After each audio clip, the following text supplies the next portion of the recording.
ahead for commodity markets in Africa.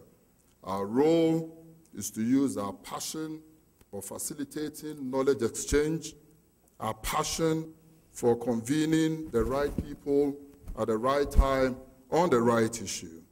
And we believe that you are the right people to convene today to discuss the vital question of how Africa works towards the realization of the promise and potential of commodity exchanges. At UNDP, our interest is also driven by our focus of helping build institutional capacities across Africa. A few years ago, we provided support to the establishment of the Ethiopian Commodity Exchange, and our support has continued. And you can imagine how proud we feel this morning to stand here and witness the coming of age of the Ethiopian Commodity Exchange, which has led them to co-convene such a continental gathering of this magnitude. As UNDP, we are also very keen to support dialogue on commodity exchange because it provides a way of empowering those members of our society, and indeed those members of our society who make up the largest numbers in most of our countries, our small farmers. Empowering lives and resilient nations is the driving force of all our work as UNDP. Distinguished guests, Africa has a huge and largely untapped agricultural potential. And with the right policies and enabling frameworks in place, commodity exchanges can flourish on our continent and herald in an age of greater transparency, an age of greater efficiency to our old age marketing systems. It could also reduce transactions costs in commodity marketing and importantly, help transform the lives of farmers who happen to find themselves at the bottom end of the commodities change. Over the next 2 days, we hope you not only bring your experience, but your passion as you dialogue and debate. Allow me to challenge you today to let your minds and your hearts be inspired not just by the term commodity exchange, but what lies behind it. The tantalizing, fruity taste of your morning coffee, the right fresh beans for your hummus at lunch today, the fables of our childhood talking of the riches and excitement of our trading ancestors.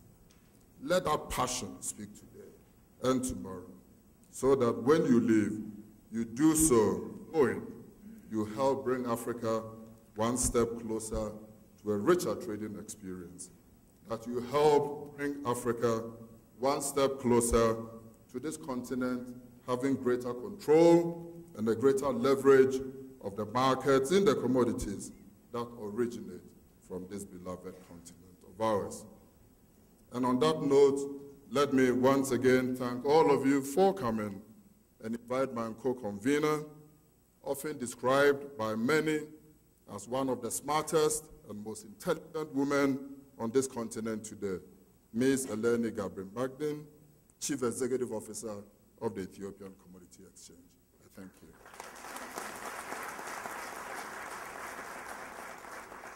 Good morning, Excellency Deputy Prime Minister, Excellency Ministers and Ambassadors, distinguished guests from near and far. Welcome to, can you hear me? Welcome to Addis Ababa, for those of you who have come from our continent, as well as from Europe and the United States and Asia.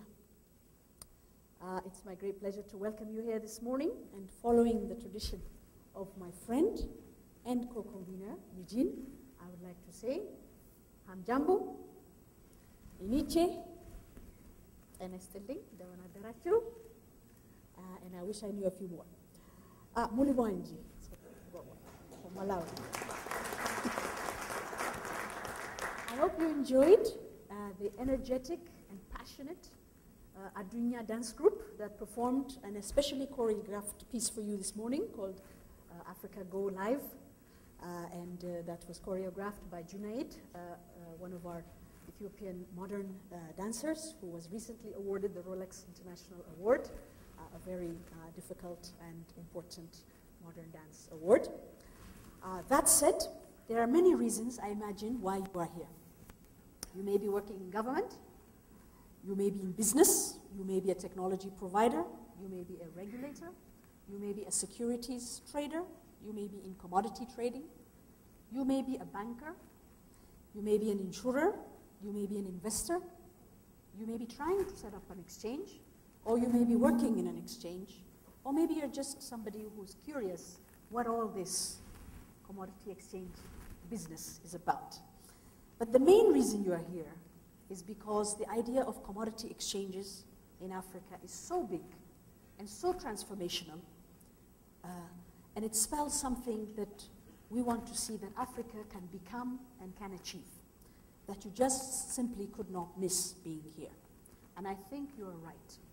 This convening on commodity exchanges in Africa comes at a time when two important forces are coming together.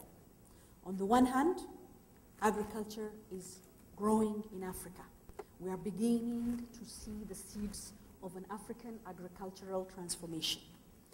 And when that growth starts to emerge, our governments and our people have to wonder how the markets are going to absorb this emerging commercial and smallholder agricultural surplus.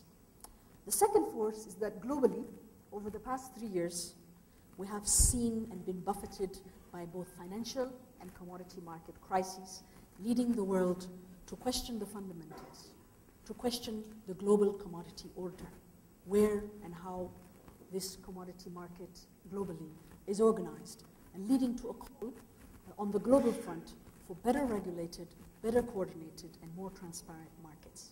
So these two forces coming together bring us squarely to the commodity exchanges agenda, because the era where governments did it all with the marketing boards, followed by the era of structural adjustment where the government did nothing at all, has now come to the third wave, which is a new period where government and its private sector will have to work together in a coordinated fashion, creating an enabling environment and enabling government in order for private trading to flourish and grow on this continent. So this is a creative period. We're not there yet. We don't yet have the exact model. We have some models, and we have a lot of creative thinking at this time in Africa. It's an exciting time. And we are here today and tomorrow to reflect on very big questions, such as whose exchange is it? What kind of exchange are we creating? Should it be national or regional? What about regulation? Do exchanges dampen volatility, or do they encourage speculation and volatility? What's the role of the financial community? What about the reach of technology and the explosion of mobile telephony happening on our continent and the links to our markets?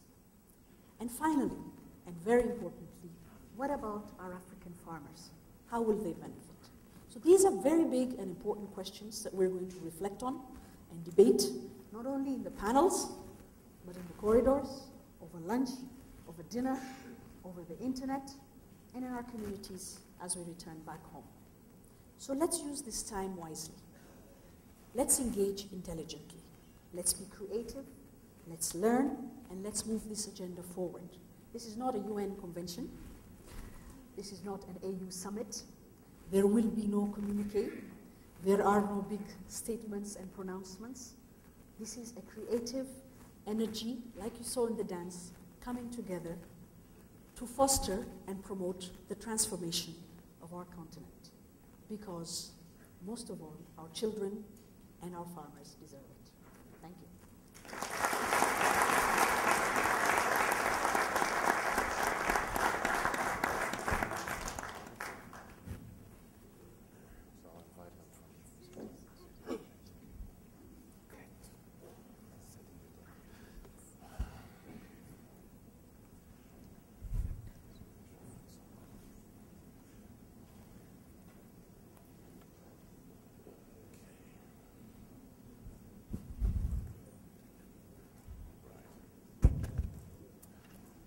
Your Excellencies, distinguished guests, ladies and gentlemen, good morning. Am I too loud? It tends to be a bit of a problem with me when I get behind the microphone. Good morning and welcome. My name is Komla Dumo. I work with BBC World News and the BBC World Service, but the role that I'm particularly proud of is my role as presenter of Africa Business Reports, which I hope some of you have seen on the screens every now and then. Over the past 18 or so months, I've traveled to many African countries, I think about 17 in total, and I think what's exciting about my job is that I'm meeting the people who are changing this continent, the entrepreneurs, the businessmen and women who are using their creativity to create wealth and to bring about change in Africa. Now, one thing I find is that increasingly, wherever you go around the continent, the conversation is shifting towards how does the continent control its own resources? Why is that important? Who should control those resources, and what kind of framework should be adopted to make sure those resources are actually possessed and controlled by the people who really matter, those who produce them? The idea of the commodities exchange is clearly one that has come, and I know over the next 2 days, those of you who are experts in the fields of stock exchanges and spot price fixing and the rest, clearly I'm not one of them, but you'll be debating these issues and debating how best Africa should adopt its own strategy for addressing the issues of food security and the issues of commodity control. But as most of you know, nothing in Africa happens without the support of the policymakers. So this morning, our opening session is going to focus on the thoughts of our policymakers. And we brought together a group of national and international policymakers to talk about those very specific issues. Why now? Why is this important at a time like this, when Europe is having a very difficult time pulling itself out of an economic crisis? The progress of the United States economy, as everyone knows, is quite lethargic. So has the time come for Africa to move forward with this, and what framework should we adopt? So we're going to hear from them, and a bit later on we'll take questions from you, and it's important that you ask them questions because ultimately they are the ones who are accountable for every decision that is eventually made. Now, a quick word on the format. I'm going to invite them up shortly, but they will be speaking, first of all, for a few minutes. We'll give them the opportunity to give us what I call their headline comments, what they really feel specifically about the topic at hand. After we hear from them, I'll start asking them some questions of my own, and then we'll open them up to the floor. So, without further ado, let me introduce our guests that we have this morning. I'd first like you to join me in welcoming His Excellency Hailemariam Desalegn, the Deputy Prime Minister of the Federal Democratic Republic of Ethiopia, to join us on the stage.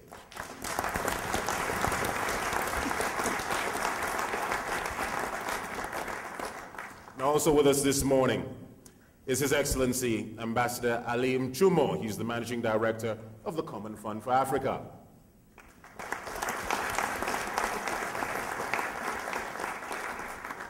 His Excellency Dr. Maxwell Nkwezalumba is the Commissioner for Economic Affairs for the African Union.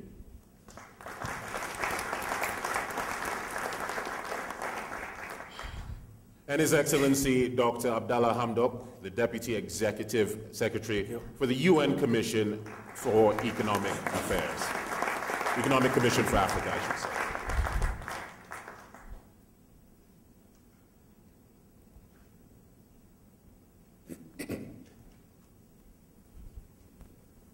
Gentlemen, welcome. Mr. Deputy Prime Minister, I'll begin with you. Obviously, you are our host. Ethiopia, indeed, Addis has been kind enough to bring the rest of the African commodity trading community here. And so I'll give you the first word. Talk about the timing of this. Why is this important now? First of all, I would like to welcome you all to Addis Ababa. And feel free that you are in your second home. And having said this, we in Ethiopia, we have been focusing on agricultural transformation. This is our main agenda for the last a decade and a half. This is very important because, if you need to have a commodity exchange, you should have also this marketable surplus. And this needs to focus on transforming agriculture. And in Ethiopia, agriculture has been the engine of growth, and we have witnessed a double-digit growth for the last 8 consecutive years focusing on this agenda. And therefore, for commodity exchange in Africa, where millions of smallholder farmers depend on agriculture and their livelihood is based on agriculture, therefore we need to focus on transforming agriculture first. Having said this, I think focusing only on increasing productivity and production is not enough. We need to also focus on, we have a two-pronged strategy where while focusing on the productivity and production, we need also to focus on building the institutions of market and also infrastructure. So this is very important, and that's why that has led us to establish our Ethiopian Commodity Exchange, which is very important. But still, this is not enough.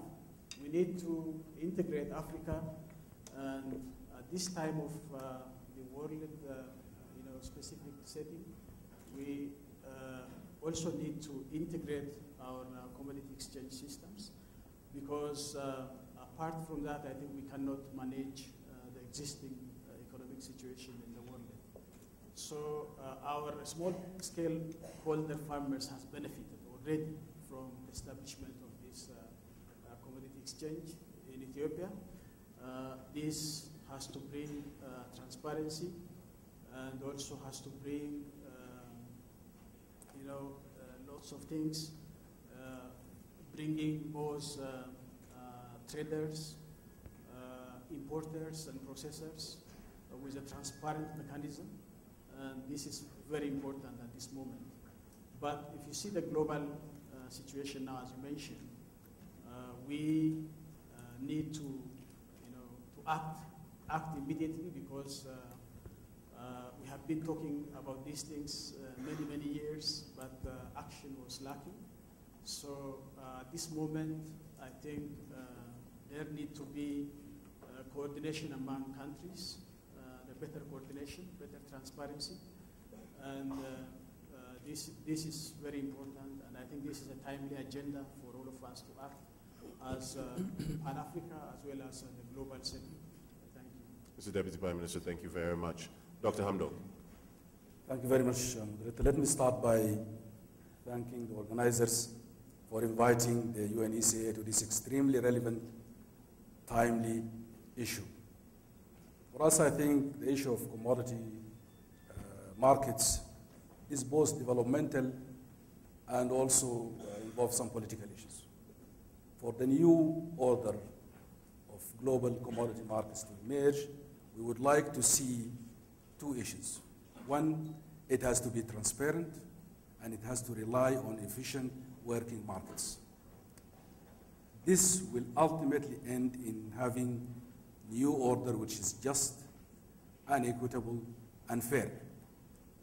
We welcome the recently concluded declarations of the G20, but I think the challenge today is not declarations. We have so many of them.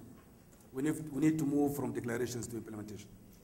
For Africa, ultimately, the central issue of these commodity markets is really about development and economic transformation of the continent, enhancing productivity of the smallholder, linking them to markets, increasing their incomes, and through that process contributing to uplifting millions of our small producers from poverty, achieving MDGs and all that.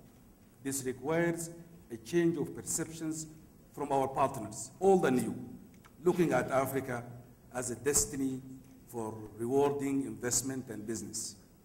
We want more trade and less aid. And for this to happen, I think massive investment in infrastructure is needed. Of course, the central challenge here will be, how do we finance this? There are so many, I think, ideas in this. Probably domestic resource mobilization is key. We are doing that, but it's not sufficient, it's not enough. There will always be a gap. Two other sources might be thought about and linked to this. Africa, as a business destination, should be able to attract the massive savings of our emerging partners, emerging economies. We need to attract that and work with them on this. Of course, there are many instruments and models that could be able to use to attract this. But I think also another issue, which I would like to look at it as a developmental issue, is the illicit financial flows, the hemorrhage, the millions and the billions of the resources that are leaving this continent annually for years and years. We need to address that and use those resources to address issues of development and transformation of this continent. Thank you. Thank you. Dr. Nkwezalumba. Thank you very much, Mr. Moderator. Let me also thank the organizers of this forum for this opportunity for us to interact here today, and also giving me the opportunity to say a few words at this opening. Suffice to say that the issue of commodities exchanges is very important for the continent. And I'm saying this mainly because of the role that we expect commodity exchanges to play in Africa. To begin with, we need to look at the level of trade within Africa, which is pretty low, at about 10%. And then when you look at Africa's share in global trade, standing at around 3%, then one obviously has to say that there is obviously room for Africa to do better. Now, the reasons actually we have not been doing well are many, one of which is actually access to markets. And what I would want to say is that commodity exchanges would provide that opportunity to our farmers to have access to these markets. I would also want to mention that this subject matter is very important at this point in time, particularly when we look at our experiences within the last 3 years, when we've had the global financial and economic crisis, when beginning 2007, we had rising commodity prices, but also in recent times when commodity prices have been fluctuating. With the global financial and economic crisis, we obviously had a decline in trade volumes, but I also expected would be decline in levels of aid to the continent. And what I would like to submit is that the continent cannot continue to rely on aid. Trade provides an opportunity for the continent to realize the resources required to develop the continent, and hence the importance of discussing commodity exchanges today. Let me also say that the price volatility that we have experienced has had a negative impact on our production levels. I mean, because of these price volatilities, it becomes difficult for our farmers to plan. When prices are rising, farmers would probably tend to overproduce. When prices are falling, farmers may tend to underproduce. And this may create imbalances within the market. Now, the important thing here is to ensure that we can also stabilize farmers' incomes. And with stabilization of the farmers' incomes, this would also, in a way, go a long way in addressing our socio-economic development challenges, including reducing poverty and attaining the Millennium Development Goals. Now, the issue of commodity exchanges, as was also said earlier, was mentioned earlier on, is not something that should just be left to the private sector, not something that should just be left to the public sector. I think this is an important area for public-private, partnership. And I think the case that has been given here, the case of Ethiopia, is something that actually ought to be emulated. And I think in this regard too, we need to look at the roles to be played by our own, national governments, the roles to be played by the private sector, the roles to be played by our regional economic communities, East African Community, Southern African Development Community, ECOWAS, and others, but also not forgetting our own continental organization, the African Union, working in partnership with other organizations, including the Economic Commission for Africa. At the African Union Commission, this is an important matter that is high on our agenda, particularly as we're working towards promoting regional and continental integration. In fact, in 2005, trade ministers discussed this matter and came up with an action plan. And following this, we have actually set up a task force to follow up on the implementation of this action plan. So it is a subject matter that we consider very important. And actually, I also stand to benefit from the discussions that will take place here today regarding what should be seen as the role of these various organizations, the regional bodies, but also the continental organizations. Right. I think this is all I have to say at the outset, but we'll be ready to take some questions. I think, Mr. Moderator. All right, thank you very much. Ambassador Mchumo. Thank you, Mr. Moderator. First, let me say that I represent the Common Fund for Commodities. It's not an African organization, but it has the largest membership from Africa. This is an organization which was established under the auspices of the UN in order to assist commodity producers to earn more, better foreign exchange earnings than was the case before, especially addressing the issue of increasing productivity and also trying to capture the crisis or the problem of price volatility. You know that in the beginning, the price volatility issue was tackled by establishing buffer stocks, and the Common Fund was supposed to manage buffer stocks, but right from the start, this was not seen to be something that could be working.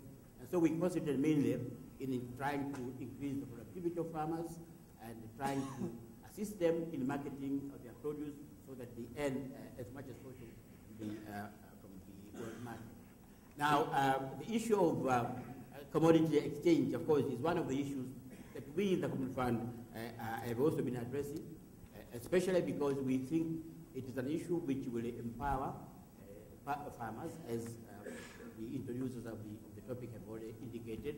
It will enable producers to know the prices and take advantage of that. It will provide market information. And this is important because then it will encourage them to produce more and therefore earn more from the world market. Now, this issue, of course, commodity sector by itself is not the answer to all the problems affecting commodities, because the commodity problematic is wider than just the issue of commodity exchange. You have the issues of supply side constraints in production. You have the question of lack of financial institutions or credit to the farmers. All these affect the productivity of the farmers, and that is why Africa still has an increasing input bill for food, because the food security in Africa is not at its best. And also, Africa is still depending largely on commodities. So if there is any price instability in commodities, the economies of African countries are greatly affected. So for us, it's important to look at the whole problematic, but in particular, the question of commodity exchange is important because, as we say, it will encourage farmers to produce more. It will introduce the producers to the world market, and therefore it will provide incentive to look at the question of production and marketing as a whole. Now, on our part as a community fund, we have been studying, we're making studies on possibilities of establishing commodity exchanges in a number of African countries, including Ghana, Malawi, Zambia, and I think we need some work also for Ethiopia. Some of the exchanges that have been created are working very well, but there are others which are not working very well. I'm not an expert, the experts will come and explain their experiences. But one thing, of course, is that for a commodity exchange to work well, they need to have a large participation of stakeholders. If you have commodity exchanges which are limited in scope in terms of participation or geographical area, you have problems because you need large volume for trading so that the commodity exchange can be beneficial. You also need the participation of the financial people must be active in the commodity exchange. If they don't participate, then you have a problem.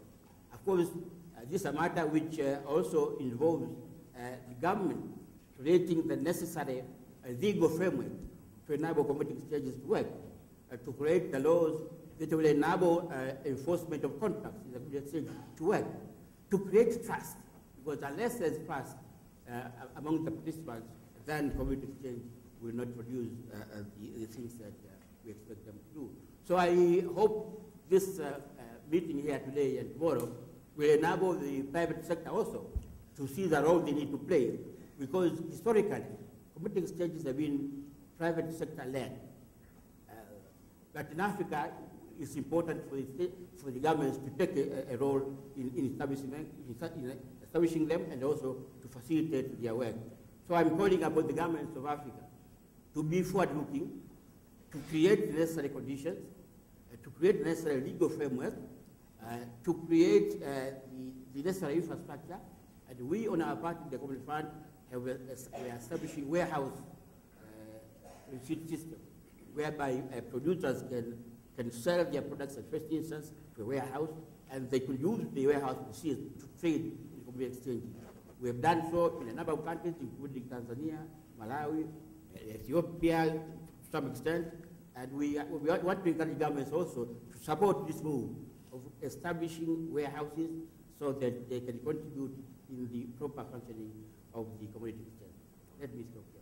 All right, thank you very much, Ambassador Mchumo. And I want to go straight to one of the very key issues, and you alluded to it in your comments about the role of governments, of national governments. And you said, yes, they should be private sector led, but there's a reason why many people believe it's really the responsibility of the private sector, and that is because of the kind of inertia they see in governments. I mean, Dr. Nkwezaluma, you were talking about 2005, and there was an action plan and a task force to make sure this kind of thing was implemented. But I'll take you back a bit further. Almost 20 years ago, the African Union was talking about commodities exchanges, and here we are. There's a reason why people would rather turn to the private sector rather than look to the international policy-making groups or to national governments for that. Fair comments, no? Yes. But the minute you hear African Union is setting up a task force, the temptation is to go back to sleep. Well, let me agree with you in a way, but also disagree with you. Please do. Yeah, I think, the African Union has done its best. I mean, that's why the trade ministers agreed that indeed there was need, for us to look at the issue of commodity exchanges. Now, when you look at that, of course, there are a number of issues that are to be addressed, including whole issues to do with competitiveness, pricing, among others. But then, you see, the work at the level of the African Union also depends on what we do with the member states, but also the regional economic communities. So, although that, decision is indeed there, but we would also need to get the support of the member states, in this case, the national governments. We'll also need to get the support of the regional economic communities, but we also need to get the support of the private sector. And this is why I think it cannot only be the African Union delivering on this, but all of us will need to deliver on this. And what I would say is we are trying to do the best we can, to get the various players, together. So where is your task force now? At what stage are you in? Because you talked about implementation. I know you're having conversations with some of the experts, but where are you?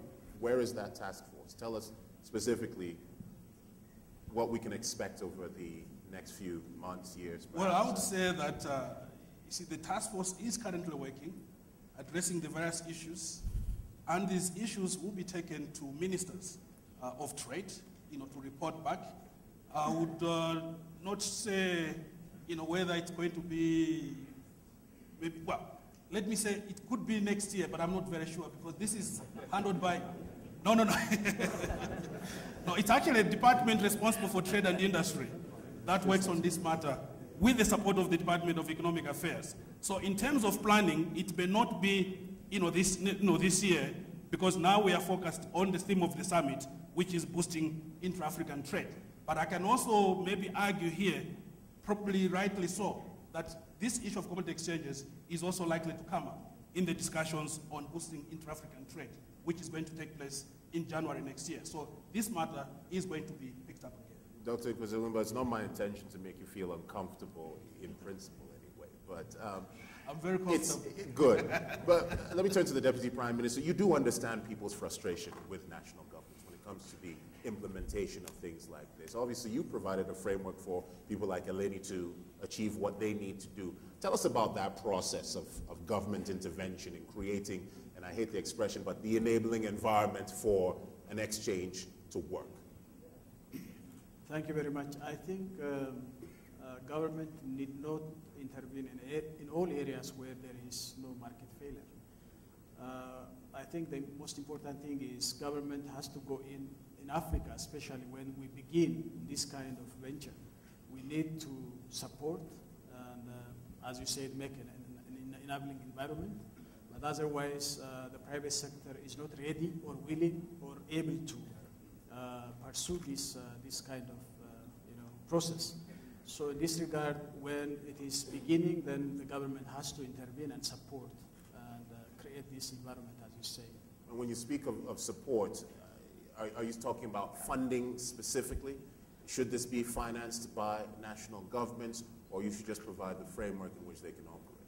It depends on what is required. If fund is required, then the government has to supply that. If it is required the capacity to, second experts, then you need to bring experts to work on this matter. But depends on the country specific, which support is needed from the government. Dr. Ambassador Nchuma, that's right up your lane, and the question of funding. Who really should be funding the establishments of these exchanges across the continent? Well, I think the private sector should hedge their and I'm talking in front of the private sector people. So I just want to excite them to join the discussion. But I think the private sector has a larger role to play in financing because after all, they are the main beneficiaries. But the government will need to provide the general legal framework and also the hardware of the system, that is the infrastructure, because you need to have a good infrastructural system for commodity marketing to take place effectively. So that's the role of the government. We don't expect the private sector to build the railways and roads, but for sure, in terms of financing the transaction cost of the commodity exchange, I think, this is only my personal view, I think the private sector has a role to play in this, and I think the banks also might wish to join because they also will benefit from the smooth running of the commodity exchange. I'm not an expert in this, but I'm just provoking this answer in order to find out what they think about this. But I think the private sector, in terms of financing, should play a larger role. But the government will need to provide the hardware for, in terms of infrastructure. And when you speak of this private sector, I want to be clear on something. Are you talking about specifically the African private sector? Because later on, today, they're going to be having a conversation about the specifics of funding and whether we should be looking for resources from Asia, from India, from China, etc. If this is meant to be something that is in the control or in the hands of Africans, I suppose that is the agenda, should the resources be tapped from within Africa and Africa alone? Well, largely, I think if you want to control our own affairs, then we should also be prepared to bear the burden of the cost of that venture. So I think the resources, from my point of view, should come largely from the private sector. But then we know that the private sector in Africa is relatively small. I think that also goes back to the government, where they need to create the legal and the commercial infrastructure to enable the enlargement and the empowering of the private sector, so that it can be vibrant and it can play its role in financing the commodity exchange. Dr. Hamburg, before we came in, we were having this conversation about the role of China, specifically because of what we're seeing happening in terms of infrastructure development across the continent, and whether or not that resource that even Europe is now trying to tap into to support the European Financial Stability Fund, whether we should be looking there as well. What are your thoughts? Yes, indeed. In my opening remarks, I alluded to this. I think the massive surplus in the emerging economy, China included, is needed. But I think also the efficiency of delivery of the Chinese in building infrastructure in this continent is highly valuable and appreciated. Look at the continent across West, East, North. You have the Chinese building our roads, energy sectors. I think this is very important for the continent to look at within this, creating a competitive environment that we are not supposed to. We are not wedded to all partners or new partners. We should go into this with an open eye to look at better opportunities and better deals for the continent. And in that sense, I think Africa needs to look at this in a collective way. looking at our emerging partners and deal with them collectively. See how they can come and help, not only funding, but also transferring technology, building infrastructure, and all that. When you say collectively, if we bring it back to what is happening right now, are you arguing then that, for example, the Ethiopian Commodities Exchange should not exist in isolation, that we should be taking a more regional or continental approach towards, if you like, a Pan-African commodities exchange? Well, I think, of course, the preferred course of action is to look at a collective Pan-African approach to this. But I think we need to avoid the issue of where one size fits all. If Ethiopia, as currently we see today, having managed to establish probably one of the most effective and efficient commodity exchange experience in the continent, that should not be probably derailed because we are waiting for the Pan-African one. I think as we move into this, the Pan-African or the collective, I mean the more broader African markets becomes a necessity. Because if you look at these fragmented small markets, cannot address the needs of an effective exchange. As we move on, that will in itself, and I think this is one area where the dream of an African Union, an African government can be achieved through instruments like the commodity exchange. It's practical, it has very tangible benefits and all that, and it can create those big markets that will support and allow this institution to flourish and be successful. But isn't the problem that, or isn't the challenge really that for that to work, individual governments will have to give up some of their sovereignty? They will have to step away from the kind of control and influence that you would have perhaps over an Ethiopian commodities exchange as opposed to a Pan-African commodities exchange. And that's something that, for the moment, not everyone is willing to do. We have a senior policymaker here. Is that a fair assessment, isn't it? I think, first of all, we have to focus on strengthening individual countries' exchange themselves. It's a collective. When it comes to a larger picture, you should have a very strong commodity exchange system in individual countries. Then you can integrate those things. But without having those things, I think talking about integration and big picture is just a futile exercise. But the stronger they grow. But we know that if you become integrated, we have been talking about integration, African integration, in many ways. Infrastructure integration, trade integration, investment integration, whatever. But we need to, be strong at home, then integrate, together. But we also should focus on sub-regional organizations first, like the East African Community, IGAD, and SADC, and ECOWAS. So all those regional organizations has to come first. Then we can talk about the larger picture. But still, we need to, the whole thing is where is the benefit? Where is the cake?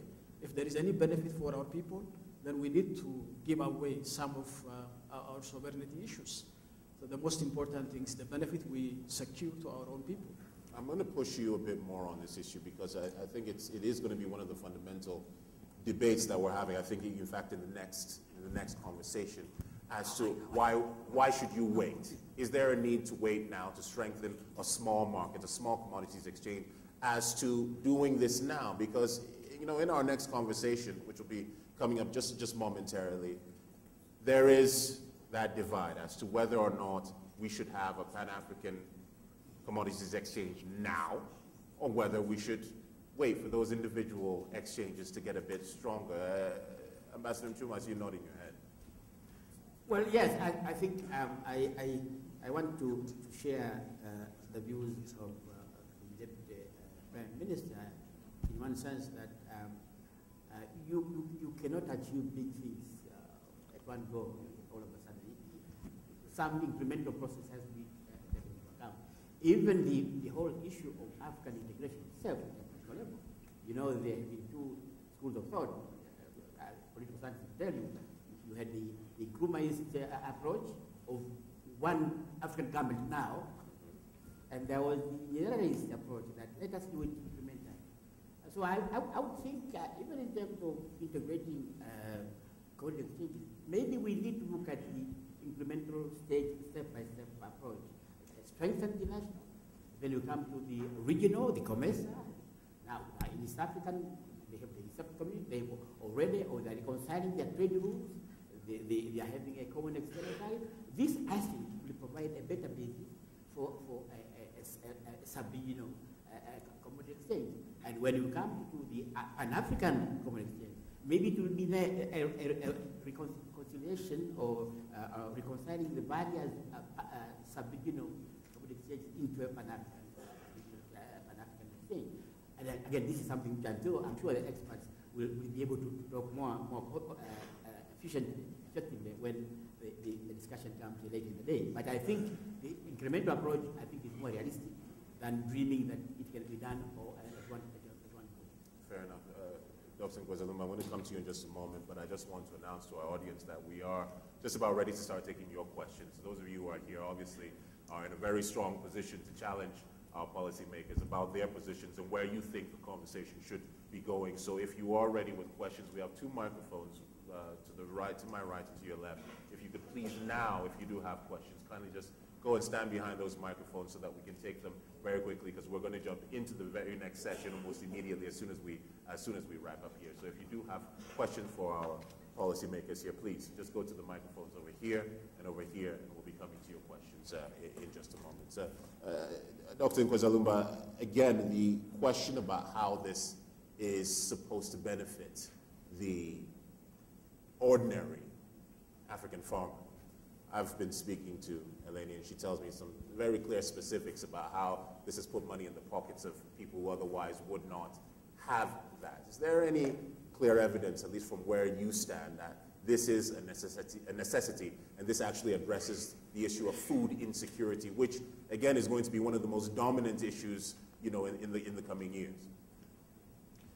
Yes, no, what I would like to say here is that indeed, commodity exchanges have an important role in ensuring that farmers' incomes are high. I mean, the point is that with the commodity exchanges, the farmers are actually assured of the prices that, that their commodities are going to fetch. Unlike situations whereby, prices would fluctuate. I mean, let's take situations of bad weather. When you find, because of bad weather, because of poor harvest, prices, are not good for the farmers. But commodity exchanges would ensure that this problem is actually avoided and therefore be of benefit, to the farmers. I'm also looking at a situation whereby you are having the farmers having, kind of assured contracts that when they produce, they will actually have enforceable contracts and therefore be able to get the resources, that they're supposed to be getting. This obviously is going to be of benefit to the farmers as well. I would also want to mention here that the commodity exchanges will also help the farmers. I mean, because of the payment arrangements that are made, there is no such a risk as being able to sell or produce without having to be assured of payment. So clearly these are benefits to go to the farmers. And I think the examples that I've cited, cases of Ethiopia, are obviously some good examples, and there are examples that are being quoted to say that this is something that is going to be replicated in Tanzania, Zambia, I believe Uganda too, aiming at establishing similar arrangement. So this is something that should be encouraged.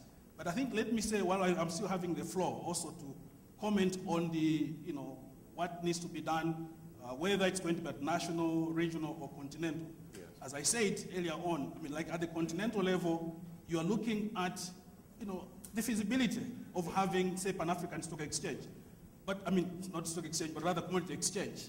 But really, we need to also look at first what will happen at the sub-regional levels. I think we need to look at the sub-regional, then before we move on to the continental level.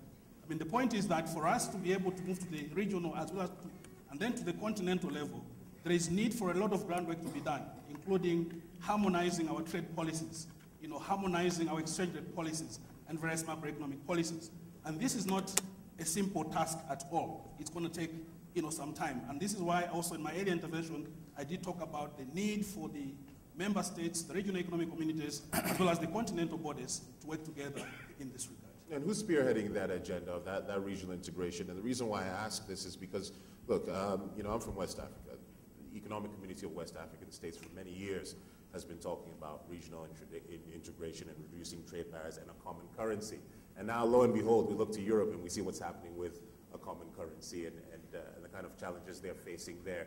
Is that model one that you want to continue with, or we should continue with regards to regional integration? Because, again, we've been hearing about how, look, individual countries should make progress on their own, and then we look at that coming together down the line, or should we be dealing with that kind of issue as it is right now? You want to come in? Yes, sure. I think, you see, the current practice today, the argument for regional integration is one. Nobody is against it. But there is a disconnect between regional integration policies and national policies.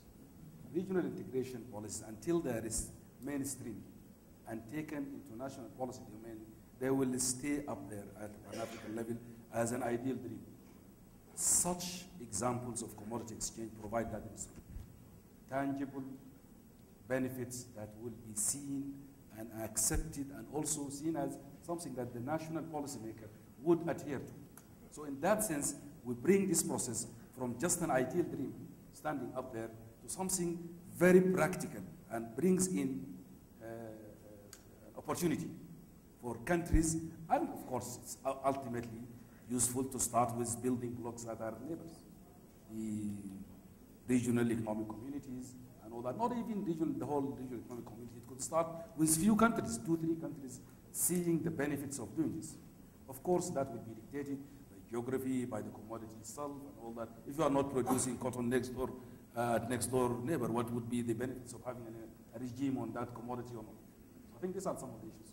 But have you seen, in your experience, have you seen anywhere with any of the regions a policy statement that is clear with a time frame about implementation, about making this happen and making it happen within a given framework? No, there is. If you go back even to Abuja Treaty, it has a time frame which is laid down very clearly and all that. The question again is not about really the policy framework. It's about implementation, isn't it? And it does come back to my earlier question to you, Dr. Nkwezaluma, the issue of implementation, which is always the gap. Yes. No, what I would like to say is to agree with Dr. Hamdok that indeed there is a time plan for integration.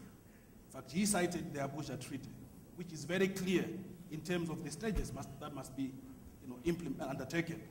But then, in fact, also looking at the progress in implementing the Abuja Treaty, at the level of the AU, we have also come up with another program that is intended to accelerate the pace of integration. And this program essentially has identified several priority areas, including trade, and defined programs, activities that need to be implemented over some time period. So that already has the buy-in of the member states, and what remains now is to ensure that there is implementation at the level of the member states, the RECs, as well as the African Union. But there is a plan for implementation. You touched on common currency. That's another good example that is also within the program that has been developed by the African Union and signed on to the member states. We are in the process of establishing the African Central Bank, leading to the creation of a single currency. There is obviously a time plan regarding this. And then, by some dates, we have some estimate of about 2021 when we hope that the central bank and the common currency will be in place.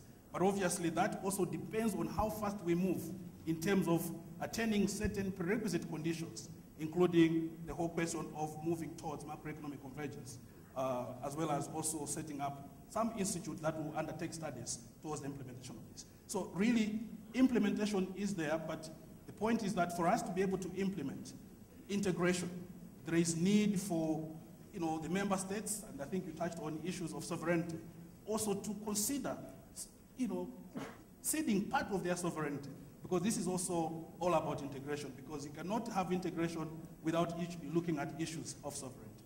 And these are some of the challenges that we face. All right, let's turn to our audience. And, ladies and gentlemen, all the comments and responses here are on the record. So it's an opportunity for you to hear directly from the gentlemen that we have on stage and to eventually hold them to their words, if you like. So if you wouldn't mind, I think we have a gentleman here already, if you wouldn't mind moving to the microphone, and we'll start with you, sir. Just kindly state your name, the organization you're with, and please ask your question. My name is Joe Atamensa, and I'm with the UN Economic Commission for Africa. Mine is more of a comment. And the comment I would like to make is that I think in one of your questions you said about whether we should look up to China. And my view on this is, and has always been, that you can look inwards, you can look into Africa. Because if you look at the total reserves of Africans, total reserves, it is more than that of India. So therefore, that tells me that Africa can do it. If you look at our infrastructure development, contrary to what others might think, about 35 billion of our infrastructure is financed with our own resources. So Africa itself can do it. But let me come back to the question at stake, on the question of the commodity exchange. I am one person who believes that we should have an African commodity exchange, because that would help in the sense of deepening the market, because Ethiopia alone cannot make it. Ghana alone cannot make it. South Africa alone cannot make it. But if you pull your resources together, it will become a vibrant economy. But before we get there, maybe what we could do is that you have Ethiopian Stock Exchange, you have Ghana, you have other exchanges. Maybe allow for cross-listing. So therefore, I could sit in Ghana, in my village, and therefore I'll be able to order Ethiopian coffee, and vice versa. Once we get that cross-listing going, and once we start deepening the market, others could then be invited to, then we can move towards the African thing. But what is more fundamental, I know time is of the essence, what is more fundamental in terms to have this is the soft side. Two things that I want to raise. One is on policy, and in terms of free movement of persons. Africans have hard time traveling within Africa. Hard times. Because of restrictions of visa, because of all kinds of requirements, we do not allow Africans to move freely. We have to address that. The second point, which I think is also key in terms of addressing this commodity exchange, is the whole banking structure, or what we call the payment system. So therefore, in other words, if I'm in Ethiopia and I want to buy maybe macadamia nuts from Malawi, the banking system should be set that with the press of a button, flows can exchange. But right now, most of Africa, when our currencies are not convertible, we have to move our currencies to Europe and then wire it back onto the continent. It is important if we're going to look at that. And I think you talk about sub-regional interventions, national strengthening. We've tried it since 1963 here in Addis Ababa, when Kwame Nkrumah spoke. And he said we should go for Africa unity. Most people said go gradually. We've been trying the gradualist approach since 1963. I think it's high time we also look at the continental approach and have a continental architecture for Africa. Thank you very much. Thank you very much, sir. Please. My question kind of goes back to the question around regional exchanges. Sorry, would you mind telling us who you are in your organization? Oh. Thank you. I'm Sarah Menker, and I work with Morgan Stanley. Thank you. So going back to the question of regional exchanges or a Pan-African exchange, I understand the notion that a country-by-country approach makes more sense because of quicker decision-making. However, if the ultimate goal is to have markets that speak to one another, does it not get difficult to basically then go back and establish a regulatory framework for all these exchanges? And I say that because, when you go back and you look at all these exchanges with their own regulatory frameworks in the context of market players, less around trade policy, it's a real cost to both the market players and to the governments of how do you then go about and change an entire, if you have 54 exchanges, how do you come up with a regulatory framework for 54 exchanges for market players? So does it not make sense to at least agree on a regulatory framework for market players, then go into creating exchanges on an independent basis, and then talk about regional integration? If you don't mind my asking, because I want to pass this question on to our panel, who do you believe should be responsible for creating that regulatory framework?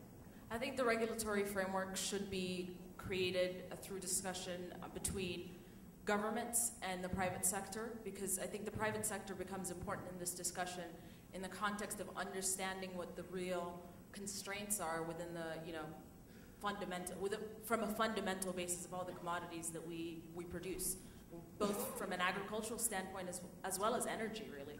I mean, if we look at why our foreign exchange, you know, where we stand from a foreign exchange reserve standpoint, it's often associated with, you know, outlays in the energy industry. Gentlemen, I think we've heard from both speakers about, you know, that question again about the regional versus, you know, if you like, domestic approach to doing things. And both of them have pointed out that perhaps it's time to start looking at, or not even perhaps it's time, it is time to have a more Pan-African approach, a more comprehensive approach to regulatory issues and the rest, as opposed to that individual progress that all of you seem to be speaking of. Mr. Deputy Prime Minister, I'll put that to you. Yes, I mean, there is no negation about having a Pan-African exchange to happen. I think every one of us aspire for this objective and vision. And the problem is how to make it reality. We come to the practice on the ground where we need, as I said, we need to speed up, we need to expedite the process. But otherwise you cannot escape having, you know, regional, sub-regional integration first, and then go to, you know, as you mentioned, there are a number of bottlenecks where should be worked out. You have mentioned many of them. I don't need to repeat them again. But this has to be worked out, and our objective and goal is to have a Pan-African or you know, continental. But speaking to her points, I think what she's saying is that if you start with this approach, you develop your own regulatory system for the Ethiopian Commodities Exchange, and then Ghana, Nigeria, Botswana, and elsewhere continue to make that kind of individual progress. The process of now coming together to make one common framework, I mean, you can imagine the time and effort that will be involved, but why not have this conversation now? Why not have a regulatory framework established now which covers the entire commodities network, as opposed to operating as individual countries? Please, gentlemen, jump in. I think the problem is we are usually theorize the things. We are not seeing the practice itself. So if just wishful approach is good, but you have to make it more practical. And you know, individual countries. That's in your hands, with the greatest respect, sir. And individual countries, they do have already their own regulatory system. But the only thing is, it doesn't mean that it is something aligned which is not compatible. I mean, you can bring it, make it compatible, and work together. So I think the most important thing is the commitment that the individual countries and regional organizations have to have this to speed up the process. Otherwise, you cannot bring an overnight, you know, relinquishing all the regulation that has in individual countries. So that needs a discussion, genuine discussion, open discussion, and transparent approach. No, I would ideally support that approach, but as the Deputy Prime Minister says, we want to face the reality. That would be easy if it were possible. What makes it impossible? No, I go back to another kind of a similar situation in our own history in East Africa. I come from East Africa. When our leaders were talking about establishing an East African Federation, right from the start in the early 60s. Now, Julius Nyerere told his colleagues that, look, I can postpone the independence of Tanganyika then and wait for the independence of Kenya and Uganda so that we can together form a federation. That was realistically accepted.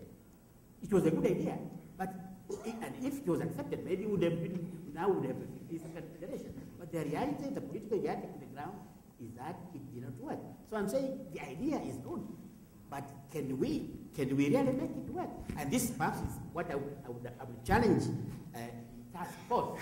Maybe the task force could look at that idea and start there and see if they can agree in a Pan-African situation where a Pan-African regulatory framework can be created. If that were possible, I would go for it. But, Mr. Moderator, I think it is not necessary that these two approaches are mutually exclusive. Yeah. These two approaches can go hand in hand. As long as we can have national experiences that produce good results and experiences that other countries can look at, then the two approaches can go together. And I guess our Pan-African institution can begin to look at establishing some sort of a task force, a roadmap on this specific issue. But I think also let us not think about it as if it's happening in a vacuum. Today, with all our frustrations about the pace of regional integration, there are very good things happening.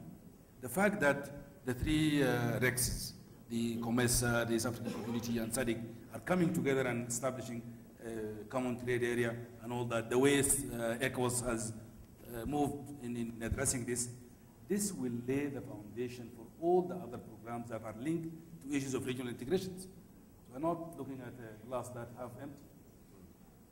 All right, now, gentlemen, we do want to keep this rather tight because the next session is about to begin. So, starting with you, Dr. Kwezalumba, your final thoughts. I mean, over the next 2 days, you know, our guests here will be debating all these key issues. At the end of it, what do you think the takeaway should be? Yes, as I said, this is a very important, subject matter. And my view is that indeed we need to promote commodity exchanges within the continent. But then at the national level, we probably may not be able to do much because of size issue. And therefore, we need to consider moving towards, regional and then continental, commodity exchanges. So what I would like to say is that as we look at this fact, I think let's also discuss what we think should be the roles to be played by the various players, including the African Union Commission. As I said, we already have a task force, but I think the issue now would be what exactly should this task force do in terms of moving forward this particular item, moving from national to regional and continental organization regarding commodity exchanges. So this is all I would like to say. Thank you. Well, thank you. My final thought on this is, of course, as my colleague has said, we, of course, at the end of the day, a Pan-African community exchange would be the ideal. So I think the meeting in the next 2 days, especially from the experts who are on the ground in these matters, could contribute very positively in how that can be done effectively and realistically.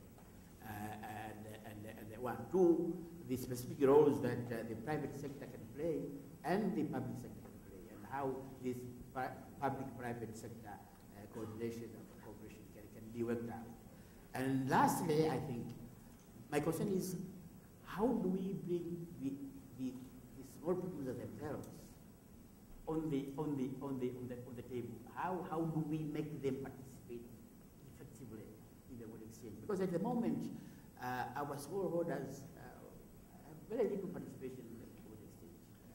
So how do we create strong producer associations so that they can also have a say and play an effective role in the world exchange that we're talking about? I think this, to me, is fundamental. Of course, institutions like ours, like the Common Fund, can assist in making studies, can assist in advising and idealizing what can happen, but depends on the people on the ground, those experts who work on the issue, to really contribute to what needs to be done to make this ideal and effective. Thank you. Thank you very much, Mr. Ambassador.